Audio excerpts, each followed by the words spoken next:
در چورابیدی مذکور نمایندگان مقامات اجرایی حاکمیت دولتی شعبه کار با زنان و عائله نزد مقامات اجرایی حاکمیت دولتی ناحیه شهری نو اعضای کمیته اجرایی حزب خلقی دموکراتی تاجیکستان در ناحیه اشتراک و سخنرانی نمودند. در این آزمون زیاده از 10 طراح صاحب تجربه اشتراک و هنر خویش را پیشکشی حکمان نمودند. فستیوال از روی 6 بخش از جمله نمایش قدیمه چکن، لباس کودکانه، روزمره، مراسمی، رسمی، همچنین نوهای گوناگون گلدوزی، سوزنیدوزی، طاقه‌دوزی عبارت بود. گفته شد که فستیوال با مقصد بلند برداشتن وطن دوستی و خویشتن‌شناسی، افتخار ملی، ارج گذاشتن به تاریخ و تمدن، فرهنگ، رسم و آیین‌های ملی و مردمی و معرفی صنعت و هنر والای خلق تاجیک در عرصه بین المللی به حساب رفته جهت گسترش دادن فعالیت طراحی و دوزندگی، رشد و توسعه کارخانه‌های خرد دوزندگی و استحصالی،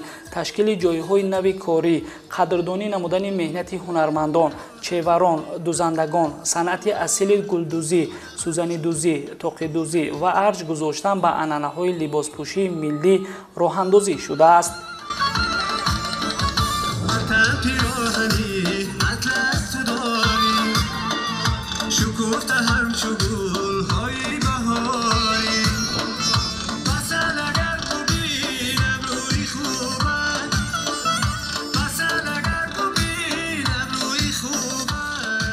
در فرآورد چورابین بهترین اشتراکچیان فستیوال جمهوری صدرنگ چکن در ناحیه شهری نو با سپاسنامه، دیپلم درجوی و تحفه‌های خاطروی مقامات اجرایی حاکمیت دولتی ناحیه سرفراز گردیدند.